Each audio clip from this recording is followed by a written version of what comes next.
ಎಲ್ಲರಿಗೂ ನಮಸ್ಕಾರ. ವ್ಯಾಸರ ಕಥೆಯನ್ನು ಮತ್ತೆ ಮುಂದುವರಿಸ್ತಾ ಇದ್ದೀನಿ. ಭೀಷ್ಮ ಏನು ಮಾಡ್ತಾನೆ, ಕಾಶಿ ರಾಜಕುಮಾರಿಯರನ್ನು ಹೊತ್ಕೊಂಡು ಬರ್ತಾನೆ. ಅದರಲ್ಲಿ ಅಂಬೆ ವಿಚಿತ್ರವೀರ್ಯನನ್ನು ಮದುವೆ ಮಾಡ್ಕೊಳ್ಳೋಕ್ಕೆ ಒಪ್ಪೋದಿಲ್ಲ. ಸಾಲ್ವನನ್ನು ಮಾಡ್ಕೋಬೇಕು ಅಂತ ಇಷ್ಟಪಟ್ಟಿದ್ದೀನಿ ಅಂತ ಹೇಳ್ತಾಳೆ. ಅವಳನ್ನು ಮತ್ತೆ ಅಲ್ಲಿಗೆ ಕಳಿಸ್ತಾರೆ. ಆದರೆ ಅವನು ಇವಳನ್ನು ಮತ್ತೆ ಅಂದರೆ ಒಂದು ಸತಿ ಹೋಗ್ಬಿಟ್ಟಿದ್ದಾಳೆ, ಮತ್ತು ಅವಳನ್ನು ನಾನು ಕರ್ಕೊಳ್ಳೋದಿಲ್ಲ, ಮದುವೆ ಆಗೋದಿಲ್ಲ ಅಂತ ಹೇಳ್ತಾಳೆ. ಈಗ ಅವಳಿಗೆ ತ್ರಿಶಂಕು ಸ್ಥಿತಿ ಬರುತ್ತೆ. ಗಾಂಗೆಯ ಅವಳನ್ನು ಮದುವೆ ಮಾಡಿಕೊಳ್ಬೇಕು, ಇಲ್ಲ ಅಂತಂದರೆ ತಾನು ಪ್ರಾಣಾಹುತಿ ಕೊಡಬೇಕು. ಕೊನೆಗೆ ಏನು ತೋಚದೆ ಅವಳು ಪರಶುರಾಮನ ಹತ್ರಕ್ಕೆ ಹೋಗ್ತಾಳೆ. ಪರಶುರಾಮ ಈ ಒಂದು ಗಲಾಟೆಯನ್ನು ತಣ್ಣಗೆ ಮಾಡಬೇಕು ಅಂತ ಹೇಳಿಬಿಟ್ಟು ಅಥರ್ವಣನ ಆಶ್ರಮಕ್ಕೆ ನೀವೆಲ್ಲರೂ ಬನ್ನಿ ಅಂತೇಳಿ ಕರೀತಾನೆ. ಅಲ್ಲಿ ಬರ್ತಾರೆ. ಎಲ್ಲರೂ ತಮ್ಮ ತಮ್ಮ ವಾದಗಳನ್ನು ಹೇಳ್ತಾರೆ. ಅಂಬೆ ಬಹಳ ಕಠಿಣವಾದ ಮಾತುಗಳಿಂದ ಸತ್ಯವತಿಯನ್ನು ಮತ್ತು ಗಾಂಗೆಯನನ್ನು ಕೂಡ ನಿಂದನೆ ಮಾಡ್ತಾಳೆ. ಆಗ ಗುರುಗಳು ಕೂಡ ಅಂದರೆ ಪರಶುರಾಮರು ಕೂಡ ಭೀಷ್ಮನನ್ನು ಮನವೊಲಿಸೋಕ್ಕೆ ನೋಡ್ತಾರೆ. ನಿನ್ನ ತಮ್ಮನಿಗೆ ಈಗಾಗಲೇ ಮದುವೆ ಆಗಿದೆ, ಅವನ ಚಕ್ರವರ್ತಿನೂ ಆಗಿದ್ದಾನೆ, ಇನ್ನು ನೀನು ನಿನ್ನ ಶಪಥವನ್ನು ಮುರಿದು ಈಕೆನೆ ಮದುವೆ ಆಗು ಅಂಥೇಳ್ಬಿಟ್ಟು ಹೇಳ್ತಾನೆ. ಆಗ ಆ ಗಾಂಗೆಯ ದೃಢವಾಗಿ ಹೇಳ್ತಾನೆ, ನೋಡಿ 12 ವರ್ಷ ಕಾಲ ನಾನು ನಿಮ್ಮ ಸನ್ನಿಧಿಯಲ್ಲಿ ನನಗದು ಗೊತ್ತಿದೆ ಅಂಥೇಳ್ಬಿಟ್ಟು, ಅಂದರೆ ಯಾವುದೇ ಕಾರಣಕ್ಕೂ ನಾನು ನನ್ನ ಶಪಥವನ್ನು ಮುರಿಯೋದಿಲ್ಲ ಅಂತೇಳಿ ಹೇಳ್ತಾನೆ. ಗುರುಗಳು ಮತ್ತೆ ಕೇಳ್ತಾರೆ, ಯೋಚನೆ ಮಾಡು, ನಿನ್ನ ಶಪಥವನ್ನು ನೀನು ಮುರಿ ಅಂತ ಹೇಳಿದಾಗ ಗಾಂಗೆಯ ತಲೆ ಅಲ್ಲಾಡಿಸ್ತಾನೆ. ಗುರುದೇವನ ಅಪ್ಪಣೆಯನ್ನು ನನಗೆ ಪಾಲಿಸೋಕ್ಕಾಗೋದಿಲ್ಲ ಅಂತ ಹೇಳೋಕ್ಕೆ ನನಗೆ ಬಹಳ ನೋವಾಗ್ತಾ ಇದೆ. ನಿಮ್ಮ ಈ ಅಪ್ಪಣೆಯನ್ನು ನಾನು ಪಾಲಿಸಲಾರೆ ಅಂತೇಳಿ ಹೇಳ್ತಾನೆ. ಆಗ ಗುರುಗೆ ಸಿಟ್ಟು ಬರೋದಿಲ್ಲ. ಅವನು ಮುಗುಳ್ನಗುತ್ತಾ, ಅಂದರೆ ನನ್ನ ಜೊತೆ ಯುದ್ಧ ಮಾಡ್ತೀಯಾ ಅಂತ ಕೇಳಿದಾಗ ಗಾಂಗೆಯ ಭಕ್ತಿಪೂರ್ವಕವಾಗಿ ಗುರುಗಳ ಕಡೆಗೆ ನೋಡ್ತಾರೆ. ಇಲ್ಲ ಪ್ರಭು, ನಾನು ನನ್ನ ಶಪಥವನ್ನು ನಡೆಸ್ತೀನಿ. ಅಂಬೆಗೆ ನೀವು ಕೊಟ್ಟ ಮಾತು ನಡಿಬೇಕು, ನನ್ನ ಪ್ರಾಣ ಅದಕ್ಕಿಂತ ಹೆಚ್ಚಿನ. ಆಗ ಅಲ್ಲೇ ಇದ್ದ ದ್ವೈಪ ಮತ್ತು ನಾನು ಮಾತಾಡಲೇ ಗುರುಗಳೇ ಅಂತ ಕೇಳ್ತಾನೆ. ಗುರುಗಳು ಸಮ್ಮತಿ ಕೊಡ್ತಾರೆ. ಆಗ ದ್ವೈಪ ಹೇಳ್ತಾನೆ, ಭಯ ವಿನಯಗಳಿಂದ ನಾನು ಗುರುಗಳಿಗೆ ಒಂದು ಮಾತನ್ನು ಹೇಳ್ತೀನಿ ಅಂತ ಹೇಳಿಬಿಟ್ಟು ಮುಂದುವರಿಸ್ತಾನೆ. ಈ ರಾಜಕುಮಾರ ಗಾಂಗೆಯ ಜನರಲ್ಲಿ ಎಷ್ಟು ವಿಶ್ವಾಸ ಹುಟ್ಟಿಸಿದ್ದಾನೆ ಅಂದರೆ ಆ ವಿಶ್ವಾಸನೆ ಅವನ ಬಲಗಳನ್ನು ಹೆಚ್ಚಿಸಿದೆ. ಭರತ ಚಕ್ರವರ್ತಿಯ ಸಾಮ್ರಾಜ್ಯ ಅಷ್ಟೇ ಏಕೆ, ಇಡೀ ಆರ್ಯಾವರ್ತನೇ ಈ ಗಾಂಗೆಯನನ್ನು ಸತ್ಯಪ್ರತಿಜ್ಞ ಮೂರ್ತವಂತ, ಅವನೇ ಸತ್ಯದ ಪ್ರತಿಮೂರ್ತಿ ಅಂತ ಕೂಡ ಕರೀತಾರೆ. ಇಂಥವನು ತನ್ನ ಶಪಥವನ್ನು ಮುರಿಲಾರ ಅಂತೇಳಿ ಹೇಳ್ತಾನೆ. ಆಗ ಪರಮ ಪೂಜ್ಯ ಮಾತೆ ಹೇಳ್ತಾಳೆ, ಹಾಗೆ ನಾನು ಅಂಬೆಯನ್ನು ಕೂಡ ಬೇಡ್ಕೊಳ್ತೀನಿ, ಇದನ್ನು ಬಿಟ್ಟು ಅವಳು ಬೇರೆ ಏನಾದರೂ ಬೆಲೆ ಕೇಳಲಿ. ಆಗಲೇ ಹೇಳಿದ ಹಾಗೆ ನಾನು ಮಾಟಗಾತಿನೇ ಆಗಿದ್ದೀನಿ ಅಂತ ಆಕೆ ಅಂದ್ಕೊಳ್ಳೋದಾದರೆ ನನ್ನ ಪ್ರಾಣವನ್ನು ಬೇಕಾದರೂ ನಾನು ಕೊಡ್ತೀನಿ ಅಂತೇಳಿ ಹೇಳ್ತಾನೆ.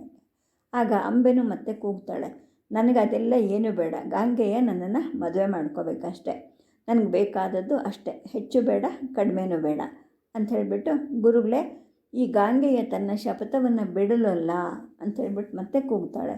ಆಗ ಪರಶುರಾಮರು ಹೇಳ್ತಾರೆ, ಹಾಗಾದರೆ ನಾನು ಅವನ ಜೊತೆ ಯುದ್ಧ ಮಾಡ್ತೀನಿ ಅಂತೇಳ್ಬಿಟ್ಟು.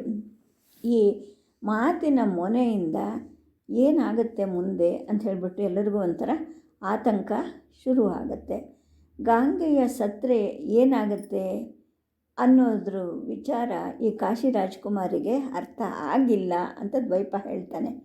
ಆಗ ಪರಮ ಪೂಜ್ಯ ಮಾತೆ ಹೇಳ್ತಾಳೆ, ಕಾಶಿ ರಾಜಕುಮಾರಿ, ನಾನು ನಿನ್ನನ್ನು ಬೇಡ್ಕೊಳ್ತೀನಮ್ಮ, ವಿಚಿತ್ರ ವೀರ್ಯನನ್ನು ನೀನು ಮದುವೆ ಮಾಡ್ಕೋ, ಕಾಶಿ ಹಸ್ತಿನಾಪುರಕ್ಕೆ ಸಾಮ್ರಾಜ್ಞಿಯಾಗಲಿ, ನಾನು ಈ ಪ್ರಪಂಚವನ್ನೇ ಬಿಟ್ಟು ಕಾಡು ಹೊರಟೋಗ್ತೀನಿ, ಪೂರ್ತಿ ಹಸ್ತಿನಾವತಿಯನ್ನು ಆಕೆಗೆ ಬಿಟ್ಕೊಡ್ತೀನಿ, ನಾನು ಆಕೆ ಕಣ್ಣೆದ್ರಿಗೂ ಕೂಡ ನಾನು ಸುಳಿಯೋದಿಲ್ಲ ಅಂತ ಕೂಡ ಹೇಳ್ತಾಳೆ. ಆಗ ಅಂಬೆ ತಿರಸ್ಕಾರವಾಗಿ ಹೇಳ್ತಾಳೆ, ನೀನು ಏನು ಮಾಡಿದ್ರೆ ನನಗೇನು, ನೀನು ಎಲ್ಲಿದ್ದರೆ ನನಗೇನು, ನನಗೆ ಬೇಕಾಗಿರೋದು ಈ ಗಾಂಗೆಯ ಅಷ್ಟೇ ಅಂತೇಳಿ ಹೇಳ್ತಾಳೆ. ಆಗ ಗುರುದೇವ ಹೇಳ್ತಾನೆ, ಗಾಂಗೆಯ ನಿನ್ನ ಜೊತೆ ಯುದ್ಧ ಮಾಡಿದೆ ನನಗೆ ಬೇರೆ ದಾರಿನೇ ಇಲ್ವಲ್ಲಪ್ಪ ಅಂಥೇಳಿ, ನಿಮ್ಮ ಸಂಗಡ ಯುದ್ಧನ, ಗುರುವಿನ ಸಂಗಡ ಯುದ್ಧ ಯಾವತ್ತಿಗೂ ಈ ಸಾಧ್ಯನೇ ಇಲ್ಲ ಅಂಥೇಳ್ಬಿಟ್ಟು, ಗುರುಗಳೇ ನೀವು ಈ ಕಾಶಿ ರಾಜ್ಕುಮಾರಿಗೆ ಮಾತು ಕೊಟ್ಟಿದ್ದೀರಾ ಅಲ್ವಾ, ನನ್ನ ಜೊತೆ ಆಕೆ ಮದುವೆ ಆಗಬೇಕು ಅಥವಾ ನನ್ನ ಪ್ರಾಣ ಹೋಗಬೇಕು ಅಂತ. ಆಯಿತು, ಈಗ ನೀವು ನಿಮ್ಮ ಗಂಡು ಬೊಡಿರಿಯನ್ನು ತಗೊಳ್ಳಿ, ಈಗ ನನ್ನ ಕುತ್ತಿಗೆ ಇಲ್ಲಿದೆ, ನನ್ನ ಕುತ್ತಿಗೆಯನ್ನು ಕತ್ತರಿಸ್ಬಿಟ್ಟು ನಿಮ್ಮ ಪ್ರತಿಜ್ಞೆಯನ್ನು ನೀವು ನೆರವೇರಿಸ್ಕೊಳ್ಳಿ, ಆಗ ನೀವು ಧರ್ಮಕ್ಕೆ ಎರವಾಗೋದಿಲ್ಲ, ನನ್ನ ಶಪಥವನ್ನು ಮುರಿದಾಗ ಆಗೋದಿಲ್ಲ ಅಂಥೇಳ್ಬಿಟ್ಟು ಹೇಳಿಬಿಟ್ಟು ಗುರುವಿನ ಪಾದದಡಿ ತನ್ನ ಕುತ್ತಿಗೆಯನ್ನು ಇಡ್ತಾನೆ. ಗುರುಗಳ ಕಣ್ಣಲ್ಲಿ ಒಂದು ಮಿಂಚು ಮಿನುಗತ್ತೆ. ಗಹಗಹಿಸಿ ಕೂಡ ನಗುತ್ತಾನೆ. ಅಥರ್ವಣನ ಕಡೆಗೆ ತಿರುಗುತ್ತಾನೆ. ಅಥರ್ವಣ, ಇಲ್ಲಿ ನೋಡಿದ್ಯಾ, ಪ್ರತಿಯೊಬ್ಬರು ಸಾಯಬೇಕು ಅಂತ ಬಯಸ್ತಾ ಇದ್ದಾರೆ ನೋಡು. ಈ ಅಂಬೆ ಗಾಂಗೆಯ ಮದುವೆ ಮಾಡ್ಕೊಳ್ದಿದ್ರೆ ನಾನು ಚಿತೆ ಪ್ರವೇಶ ಮಾಡ್ತೀನಿ, ಸಾಯ್ತೀನಿ ಅಂತೇಳೆ. ಇನ್ನು ಈ ಸತ್ಯವತಿ ಕೂಡ ನಾನು ಸಾಯ್ತೀನಿ ಅಂತಿದ್ದಾಳೆ. ರಾಜ್ಕುಮಾರ ಗಾಂಗೆಯ ಕೂಡ ನಾನು ಸಾಯಬೇಕು ಅಂತಂತಿದ್ದಾನೆ. ಇನ್ನು ತಾನು ಸಂಸ್ಥಾಪಿಸಬೇಕು ಧರ್ಮಕ್ಷೇತ್ರವನ್ನು ಅಂತ ಅಂದ್ಕೊಂಡಿದ್ದಾನಲ್ಲ ಈ ದ್ವೈಪ, ಆ ಕೆಲಸ ವಿಫಲ ಆಯಿತು ಅಂತಾರೆ ಅವನು ಸಾಯ್ಬೋದು. ಇನ್ನು ಗಂಡ ಸಾಯೋಕ್ಕೆ ಮುಂಚೆ ನಾನು ಸಾಯ್ತೀನಿ ಅಂತ ಅವನ ಹೆಂಡತಿ ಜಾಬಾಲೆ ಕೂಡ ಸಾಯಬಹುದು ಅಂತ ಹೇಳಿಬಿಟ್ಟು ಗುರು ಜೋರಾಗಿ ನಗುತ್ತಾನೆ. ಹಳೆಯ ಯೋಧನ ಹಾಗೆ ಅವನ ಕಣ್ಣಲ್ಲಿ ಸಂತೋಷ ತುಂಬಿರುತ್ತೆ. ಆಮೇಲೆ ಹೇಳ್ತಾನೆ, ಮಹಾ ಅಥರ್ವಣ, ಇಲ್ಲಿ ನೋಡು, ಇವರೆಲ್ಲರೂ ಸಾಯಬೇಕು ಅಂತ ಹೋಗ್ತಾ ಇದ್ದಾರೆ. ನಾನು ನೀನು ನಾವಿಬ್ಬರು ಮಾತ್ರ ಬದುಕಬೇಕು ಅಂತ ಅಂದ್ಕೊತಾ ಇದ್ದೀವಿ. ಯಾಕೆ ಗೊತ್ತಾ, ನಾವು ಎಲ್ಲರಿಗಿಂತ ಸಾವಿಗೆ ಹತ್ತಿರದಲ್ಲಿದ್ದೀವಿ. ಹಾಗಾಗಿ ನಾವು ಬದುಕಬೇಕು ಅಂತ ಅಂದ್ಕೊತಿದ್ದೀವಿ. ಇವರೆಲ್ಲರೂ ಸಾವಿಗೆ ದೂರ ಇರೋದರಿಂದ ಸಾಯಬೇಕು ಅಂತ ಅಂತಿದ್ದಾರೆ ಅಂತ ಹೇಳ್ಬಿಟ್ಟು ಮತ್ತೆ ನಗ್ತಾ ಇರ್ತಾನೆ. ಮುಖ ಕೆಂಪು ಏರ್ತಾ ಹೋಗುತ್ತೆ ಅವನು ನಕ್ಕು. ಮತ್ತೆ ಹೇಳ್ತಾನೆ, ನೋಡು, ಪ್ರತಿಯೊಬ್ಬರೂ ಮೃತ್ಯು ದೇವತೆಯ ಜೊತೆ ಪ್ರಣಯ ಆಡ್ತಾ ಇದ್ದಾರೆ. ಜಾಬಾಲಿ, ನೀನು ಮಾತ್ರ ಯಾಕೆ ಬೇಡ ಅಂಥೇಳಿ ಕೇಳ್ತಾನೆ. ಆಗ ಅಥರ್ವಣ ನೋಡ್ತಾನೆ, ಏನೋ ಇವನು ಹೇಳ್ತಾ ಇರೋದು ಏನು ಅರ್ಥ ಆಗ್ತಾ ಇಲ್ಲ ಅನ್ನೋ ಹಾಗೆ. ಗುರುಗಳು ಮಾತು ನಿಲ್ಲಿಸ್ತಾರೆ. ಯಾಕೆ ಇವನೇನು ಒಂದು ಪ್ರತಿಕ್ರಿಯೆ ಕೊಡ್ತಾ ಇಲ್ಲ ಅಂತ ನೋಡಿದ್ರೆ ಆ ಮಹಾ ಅಥರ್ವಣ ಕಣ್ಣು ಮುಚ್ಚಿಕೊಂಡು ಸಮಾಧಿಸ್ಥನಾಗಿರ್ತಾನೆ. ತಕ್ಷಣ ಅಲ್ಲಿದ್ದವರೆಲ್ಲರೂ ಈ ವ್ಯತ್ಯಾಸವನ್ನು ಗಮನಿಸ್ತಾರೆ. ಏಕೆಂದರೆ ಈ ಅಥರ್ವಣ ಇಲ್ಲಿವರೆಗೂ ಯಾವುದೇ ಒಂದು ಮಾತು ಆಡಿರೋದಿಲ್ಲ. ಕಣ್ಣು ಮುಚ್ಚಿಕೊಂಡು ಸಮಾಧಿಸ್ಥನಾಗಿ ಕೂತಿರ್ತಾನೆ.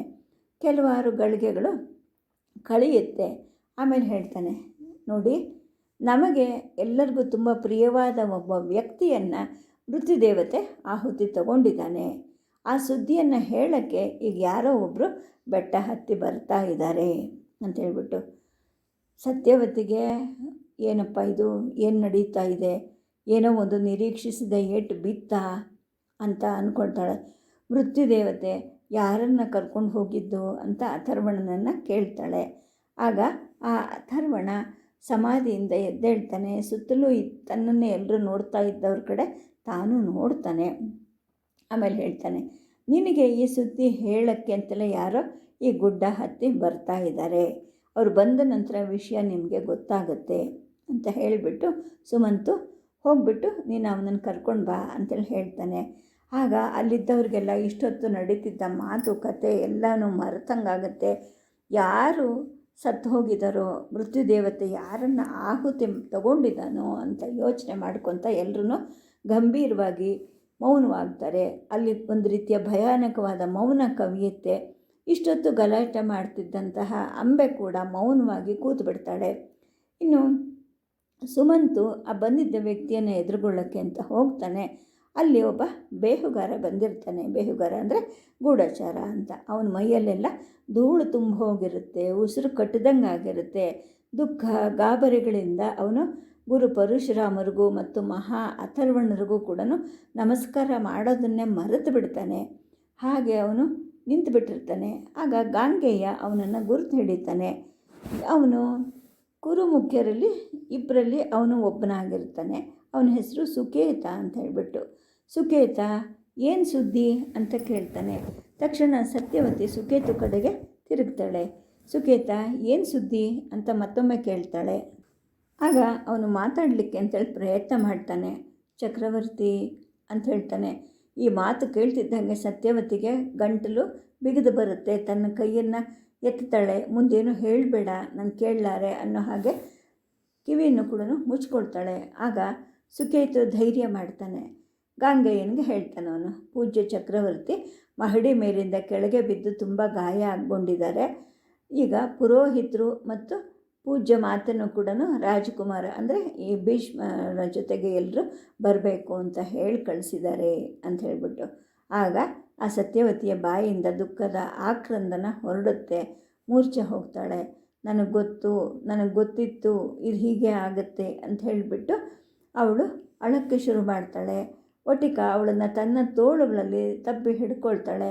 ಸುಮಂತು ಆಕೆಯ ಮುಖದ ಮೇಲೆ ಕಣ್ಣೀರು ಚೆಲ್ತಾನೆ. ಮಾತೆ ನಿಧಾನವಾಗಿ ಕಣ್ಣು ತೆರೀತಾಳೆ. ಒಂದು ರೀತಿಯ ಸ್ತಂಭೀಭೂತಳಾಗಿ ನಿಂತುಬಿಟ್ಟಿರ್ತಾಳೆ.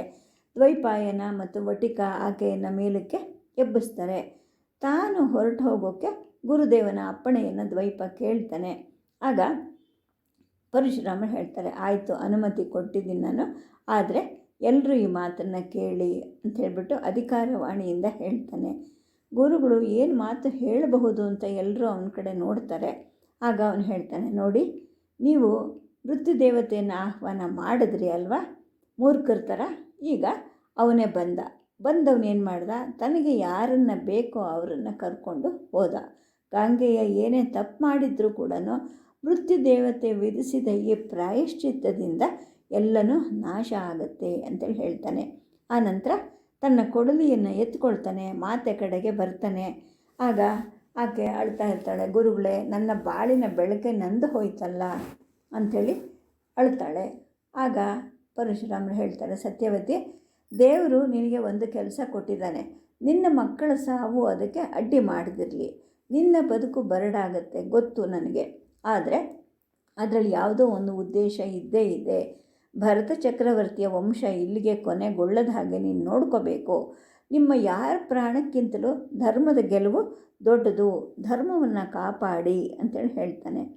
ಇಷ್ಟು ಮಾತಾಡ್ತಾ ಇದ್ದಾಗ ಅಂಬೆ ಮಧ್ಯೆ ಬಾಯಿ ಹಾಕೋಕ್ಕೆ ಅಂತ ಪ್ರಯತ್ನ ಮಾಡ್ತಿರ್ತಾಳೆ. ಆದರೆ ಪರಶುರಾಮರು ಅವಳನ್ನು ಸುಮ್ಮನೆ ಇರೋಕ್ಕೆ ಸನ್ನೆ ಮಾಡಿ ಅನಂತರ ಹೇಳ್ತಾರೆ, ಅಂಬೆ, ಗಾಂಗೆಯ ನಿನ್ನನ್ನು ಮದುವೆ ಆಗದೆ ಇರೋಕ್ಕೆ ನಿರ್ಧಾರ ಮಾಡಿದ್ರೆ ಕುರುಕುಲದ ರಾಜಕುಮಾರಿ ಹಾಗೆ ನಿನ್ನನ್ನು ನೋಡ್ಕೊಳ್ಳೋಕ್ಕೆ ಸತ್ಯವತಿ ಮಾತು ಕೊಟ್ಟಿದ್ದಾಳೆ ತಾನೆ. ನೀನು ಆ ಮಾತನ್ನು ಒಪ್ಕೊ. ಇಂತಹ ವಿಷಮ ಪರಿಸ್ಥಿತಿಯಲ್ಲಿ ಅವಳಿಗೆ ಬಲ ಕೊಡಲಿಕ್ಕೆ ಒಬ್ಬ ಮಗಳು ಬೇಕು. ಏಕೆಂದರೆ ಇದ್ದಂತಹ ಇಬ್ಬರು ಮಕ್ಕಳು ಸತ್ತು ಹೋಗಿದ್ದಾರೆ. ಈಗ ಅವಳಿಗೆ ಸಾಂತ್ವನ ನೀಡೋಕ್ಕೆ ಒಬ್ಬ ಮಗಳು ಬೇಕಲ್ವ, ನೀನು ಆಕೆಗೆ ಮಗಳಾಗಿ ಹೋಗು ಅಂಥೇಳಿ ಹೇಳ್ತಾನೆ. ಆದರೆ ಅವಳಿಗೆ ವಿಪರೀತ ಉದ್ವೇಗ. ಅವಳು ಹೇಳ್ತಾಳೆ, ಇಲ್ಲ, ಈ ಮನುಷ್ಯ ಸಾಯೋದನ್ನು ನಾನು ನೋಡಲೇಬೇಕು ಅಂತ ಹೇಳ್ಬಿಟ್ಟು. ಗುರುಗಳು ಕೂಡ ಅವಳ ಕಡೆ ತುಂಬ ಕಠಿಣವಾಗಿ ನೋಡ್ತಾರೆ. ಅಂಬೆ, ಹಾಗಾದರೆ ನೀನು ಚಿತೆಯನ್ನು ಪ್ರವೇಶ ಮಾಡು, ನೀನೇ ಸತ್ತು ಹೋಗು. ಮುಂದಿನ ಜನ್ಮದಲ್ಲಿ ಬೇಕಾದರೆ ನೀನು ಗಾಂಗೆಯನನ್ನು ಕೊಲ್ಲು. ಅಗ್ನಿದೇವತೆ ಅದನ್ನು ನಿನ್ನ ಮಾಡಿಕೊಡಬಹುದು, ಅದನ್ನು ನೀನು ಈಗಲೇ ಸಾಯಿ ಅಂತೇಳಿ ಹೇಳ್ತಾರೆ. ಆಮೇಲೆ ದ್ವೈಪನ ಕಡೆಗೆ ತಿರುಗಿಬಿಟ್ಟು ಪರಶುರಾಮನು ಹೇಳ್ತಾರೆ, ಪರಾಶರ ಪುತ್ರ, ನಿನಗೆ ನನ್ನ ಆಶೀರ್ವಾದವಾಗಿದೆ. ಅಪೂರ್ಣವಾಗಿರೋ ಕೆಲಸವನ್ನು ಪೂರ್ಣಗೊಳಿಸಪ್ಪ ಅಂಥೇಳಿ ಹೇಳ್ತಾರೆ. ಆಮೇಲೆ ಅಥರ್ವಣನ ಹೆಗಲ ಮೇಲೆ ಕೈ ಹಾಕಿ ಇಬ್ಬರೂ ಆಶ್ರಮದ ಕಡೆಗೆ ಹೊರಟು ಹೋಗ್ತಾರೆ. ಸದ್ಯಕ್ಕೆ ಕಥೆಯನ್ನು ನಿಲ್ಲಿಸಿರ್ತೀನಿ. ನಮಸ್ಕಾರ.